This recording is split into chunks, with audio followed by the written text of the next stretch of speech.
मेरे छोटे छोटे बच्चे थे।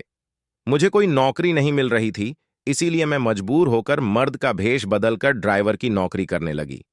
मेरे मालिक बहुत अच्छे थे, रोज मुझसे रास्ते भर बातें करते जाते।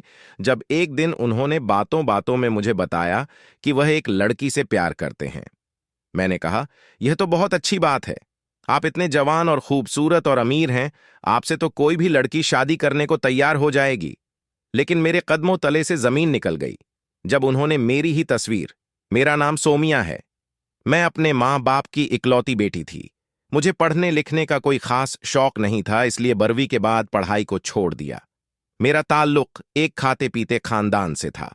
मेरे पिताजी, 2 भाई और उनकी एक बहन थी। शुरू से ही मेरे खानदान में जायदाद के खातिर झगड़े चल रहे थे। पापा सारा सारा दिन अदालतों के धक्के खाते थे, क्योंकि मेरे चाचा और बड़े पापा दोनों हमारे हिस्से की प्रॉपर्टी हड़पना चाहते थे। मेरे वक्त कुछ इसी तरह गुजर रहे थे कि मुझे खबर मिली कि मेरी सबसे अच्छी दोस्त मानसी की शादी है। मानसी के घर वाले बहुत अमीर थे।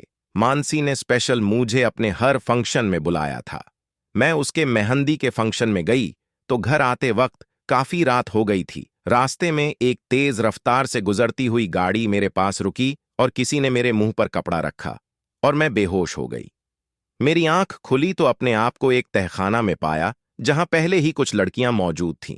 यह एक बड़ा सा कमरा था, जिसे मुझे समझने में ज्यादा देर नहीं लगी कि ये एक कैद खाना है। यहां पर छोटे छोटे बच्चे भी कैद थे और कुछ जवान लड़कियां भी थीं, जिनसे क्लब में डांस करवाया जाता और कुछ को तो कोठों पर बेच दिया जाता। पुलिस भी इस गैंग के साथ मिली हुई थी। इनमें से एक लड़का मुझे देखकर मुस्कुराया। उसे देखकर मुझे बहुत गुस्सा आया। वह मुझे घूरता ही जा रहा था। मैंने डर के एक लड़की का हाथ पकड़ा और उससे कहा कि किसी न किसी तरह हमें यहां से निकलना होगा। मैं डर के मारे कांप रही थी। मुझे अपने साथ साथ अपने माँ बाप की भी फिक्र हो रही थी। मेरे बिना उनका तो रो रो कर बुरा हाल हुआ होगा। सभी लड़कियां रो रही थीं और बच्चे भी बेतहाशा रोए जा रहे थे। मैं एक बच्चे के पास बैठी, वह बच्चा मुझे बहुत ही प्यारा लगा। मुझे उस बच्चे पर बहुत तरस आया।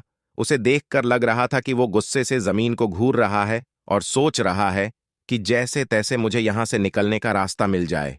मैंने प्यार से उसे बच्चों के सर पर हाथ फेरा और कहा, तुम इन जालिमों के हाथ में कहां से आ गए? मेरे सवाल करते ही वो बच्चा रोने लगा। तभी कुछ लोग वहां पर आए और सभी को भेड़ बकरियों की तरह मारने पीटने लगे और मारते हुए कह रहे थे कि चलो, तुम लोगों को कहीं और जाना है। यहां पर तकरीबन 50 लोग कैद थे और इन 50 लोगों को कहीं और शिफ्ट होना था।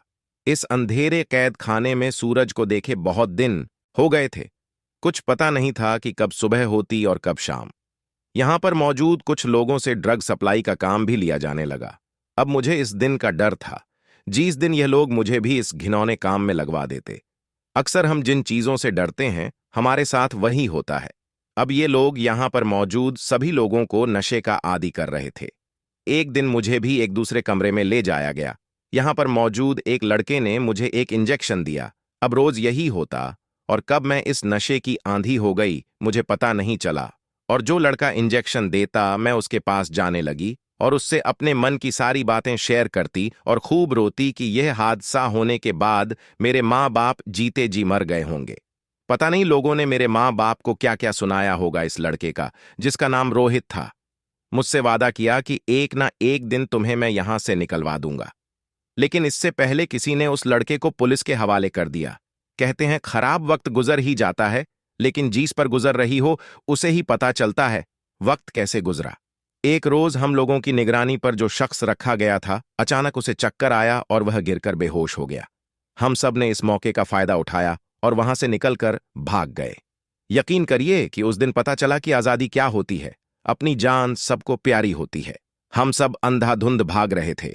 कुछ लोगों को गोलियां लग गईं और कुछ इस भगदड़ में जख्मी हो गए। मैं इतनी जोर से जमीन पर गिरी थी कि मेरा बाजू टूट गया था, लेकिन इस वक्त इस तकलीफ से ज्यादा यही सोचती कि कुछ भी करके यहां से भागना है, नहीं तो सारी जिंदगी इनकी कैद में रह जाऊंगी। ये एक सुनसान रास्ता था। सड़क के साथ लगा हुआ एक घना जंगल था। मैं इस जंगल में घुस गई और बड़ी मुश्किल से जान बचाकर वहां से निकली। रात काफी हो चुकी थी। सड़क पर आती जाती गाड़ियों को रोकने की कोशिश की, लेकिन रात के इस वक्त कोई भी लिफ्ट देने को तैयार नहीं था। मैंने पैदल ही वहां से चलना शुरू किया, लेकिन 2 दिन से भूख और कुछ नशे की आदत की वजह से मेरा चलना मुश्किल हो गया था। कुछ दूर भागने के बाद मैं वहीं गिरकर बेहोश हो गई। जब आंख खुली तो हॉस्पिटल का वार्ड था। मैंने देखा मेरे पास एक डॉक्टर और 2 पुलिस वाले खड़े थे। मुझे होश में आते ही पुलिस वाले मुझे पूछताछ करने लगे। मैं डर गई थी कि कहीं जिस मुसीबत से निकली हूं दोबारा उसी में फंस ना जाऊं, इसलिए मुकर जाना बेहतर समझा। लोगों ने मेरे घर का एड्रेस लिया और मैंने देखा मेरी मां मेरे सामने खड़ी थी। मुझे देखते ही वो चीखना चिल्लाना शुरू की। लोगों ने बताया कि मेरी मां आज 6 माह बाद बोली थी। जब मैं अगवा हो गई तो लोगों ने मेरे मां बाप को ताने मारना शुरू कर दिया कि तुम्हारी बेटी तो बदचलन थी, इसीलिए घर से भाग गई। मेरे पिता यह सब बर्दाश्त नहीं कर पाए और फिर एक दिन वो यह दुनिया छोड़कर चल बसे। मेरी मां बेटी और पति के गम में दिमागी तौर से बीमार हो गई थी और आज जब वह मुझे देखी तो चीख चीख कर रोने लगी। 2 दिन अस्पताल में रहने के बाद जब मैं घर आई तो पता चला ये समाज लड़कियों का घर से भागना तो याद रखता है या किसी ने अगवा कर लिया ये नहीं दिखता। हर शख्स अपनी ऐनक लगाकर बैठा रहता और सब अपनी नजर अपने सोच के मुताबिक दूसरों पर बातें करना शुरू कर देते हैं। मेरे घर आते ही आस पड़ोस के लोग मेरे घर पर इकट्ठा हो गए और मुझसे सवालों की बारिश होने लगी कि वो लड़का कौन है जिसके साथ तुम भागी थी? तुमने एक बार भी अपने माँ बाप के बारे में नहीं सोचा। तुम्हारी वजह से तुम्हारा बाप ये दुनिया छोड़कर चल बसा। मैंने अपनी सफाई देनी चाहिए पर किसी ने मेरी